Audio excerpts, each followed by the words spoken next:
সারসিনা দরবারের মরহুম বড় আব্বা হুজুর, দাদা হুজুর রহমতুল্লাহি আলাই, আব্বা মরহুম আল্লামা শাহ সৌফি মুহিব্বুল্লাহ রহমতুল্লাহি আলাই। এই আল্লাহ পাকের তিনজন অলির জীবন ছিল এমন।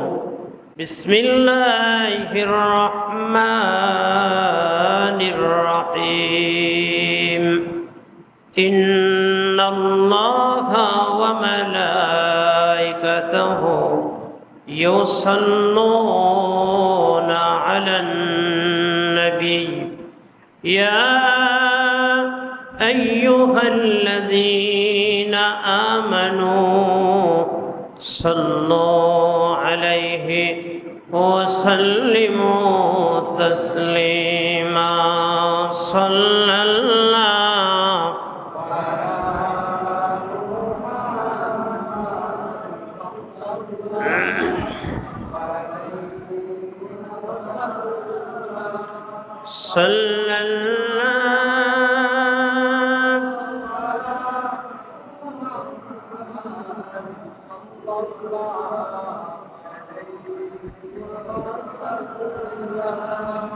मोहब्बत परंदरोद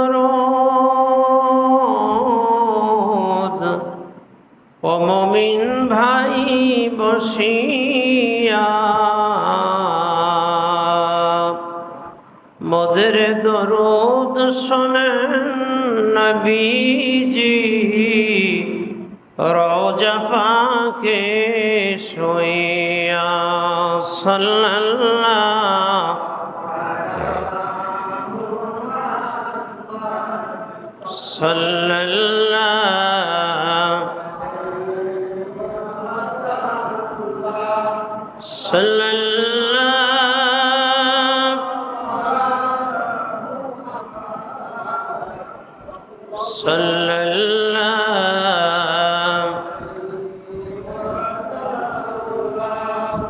আলহামদুলিল্লাহ।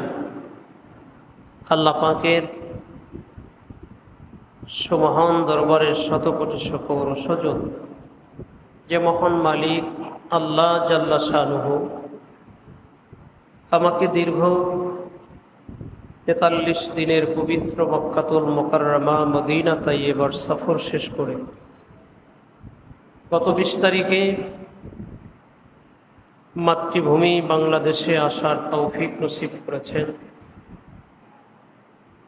দেশের বর্তমান পরিস্থিতির কারণে ২০ তারিখে দেশে আসার পরেও আপনাদের সাথে এসে মিলিত হতে পারিনি। পরিস্থিতি বাধ্য করেছে সানার পর একটা মাদ্রাসায় আমাকে রাত্রে থাকতে। ভোরবেলা এসে ২১ তারিখ জোহরের নামাজের পর থেকে শুরু করে এ পর্যন্ত আপনাদের সাথে আছি। আজ প্রথম জুমা হজ থেকে আসার পরে আল্লাহ পাক রব্বুল আলামিন এবছরে যারা হজ করেছেন, গোটা পৃথিবীর থেকে যত মানুষ হজে অংশগ্রহণ করেছিলেন, সকলের হজ যেন আল্লাহ পাক হজে মাবরুর হিসেবে কবুল করেন। আপনারা যারা আগে হজে গিয়েছেন, আল্লাহ যেন আপনাদেরকে আবারও হজে যাওয়ার তৌফিক নসিব করেন এবং হজে মাবরুর আদায়ের তৌফিক দান করেন। যারা এ পর্যন্ত হজে যেতে পারেননি, আমার সম্মানিত মুসল্লিয়ানে কেরাম, আপনাদেরকেও আল্লাহ পাক যেন পবিত্র হজ পালনের তৌফিক নসিব করেন।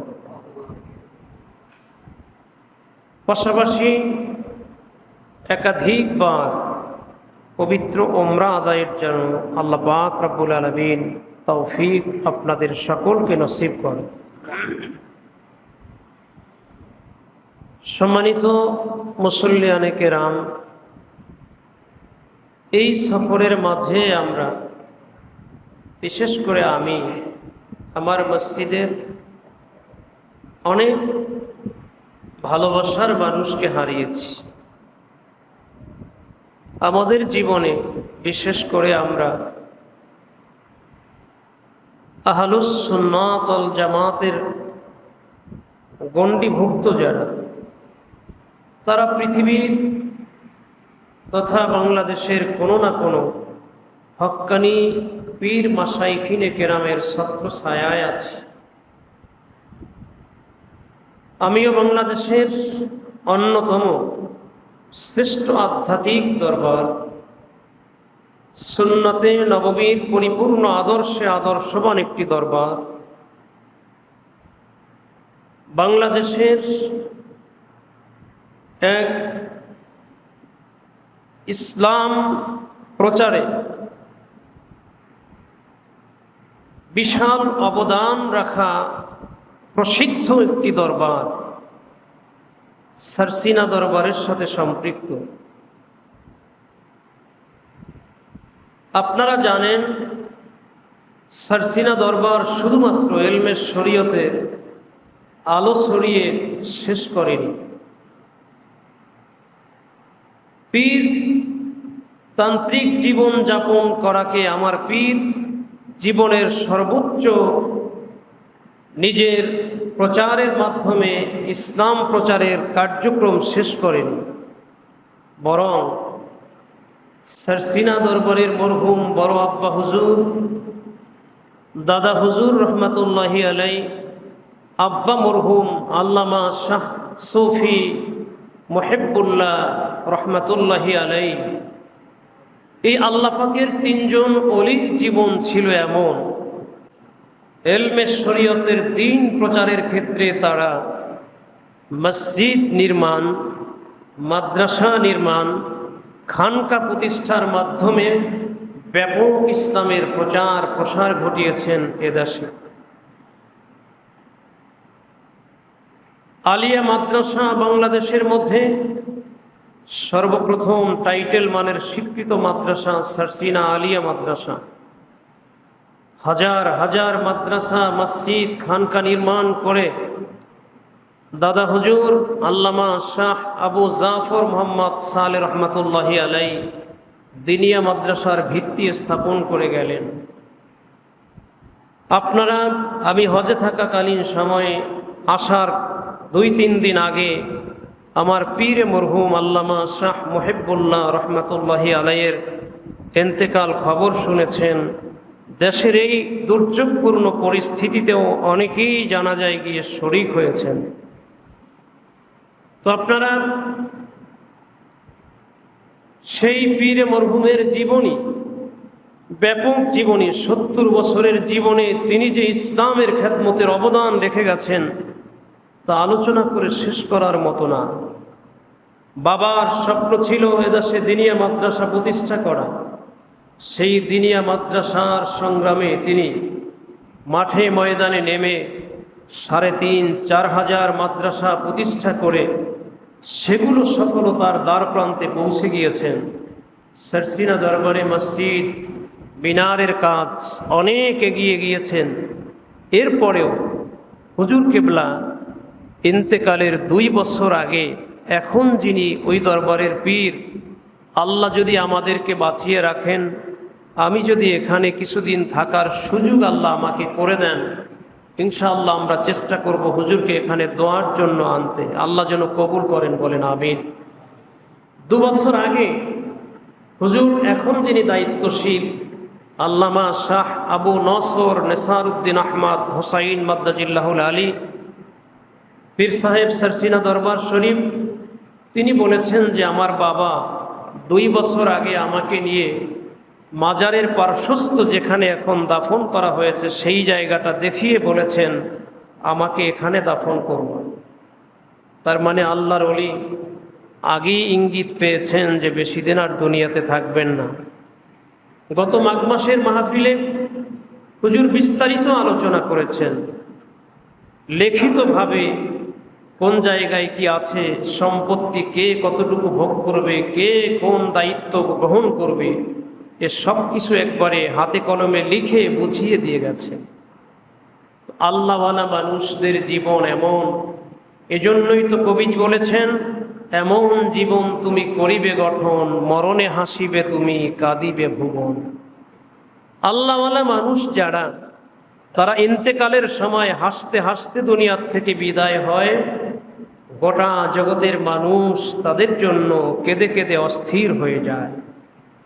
তো সম্মানিত মুসল্লিয়ানে কিরাম, আমি আপনাদেরকে কথাগুলো এজন্য বলেছি যে আমরা এই উপদেশটা গ্রহণ করি, আমাদের জীবনটাও এরকম হোক যে আমরা নিজেদের জীবনে এমন কিছু অর্জন করি, মৃত্যুর সময় আমার অবস্থাটা এরকম হবে, মরণে হাসিবে তুমি কাঁদিবে ভুবন।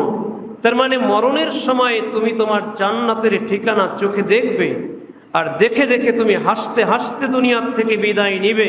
কিন্তু তোমার কর্মকাণ্ডের মাঝে মানুষের প্রেম ভালোবাসা, মানুষের তোমার সাথে সম্পর্কের ভিত্তিটা এত জোরালো ছিল যে কারণে গোটা জগতের মানুষ তোমাকে পাওয়ার জন্য, তোমাকে আবার ফিরিয়ে আনার জন্য তারা কেঁদে কেঁদে হয়রান হবে, পেরেশান হবে, পাগল হবে। কিন্তু তুমি এমন ব্যক্তি যিনি চলে যাওয়ার পরে আর ফিরে আসার নাও, আর ফিরে আসবে না, এজন্য গোটা জগৎ তোমার জন্য কাঁদবে, আর তুমি হাসতে হাসতে আল্লাহর দিদারে চলে যাবে। সুবহানাল্লাহ বলে।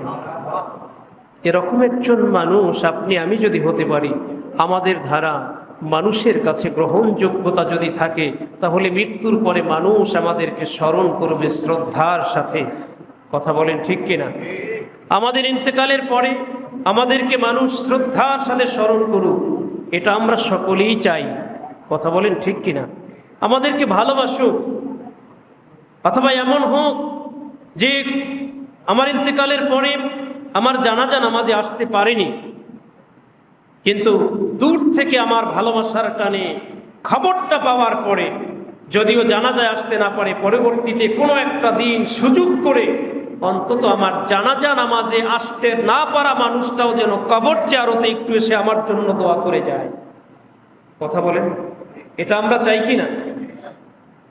যে আমার সাথে মানুষের সম্পর্কটা এরকম হোক যে আমার জানাজায় আসতে পারেনি, কিন্তু আফসোস করেছে, পরবর্তীতে দূর থেকে এসে স্থানীয় মানুষজনদেরকে অথবা আত্মীয় স্বজনদেরকে জিজ্ঞাসা করে জেনেছে যে আমার কবরটা কোথায়।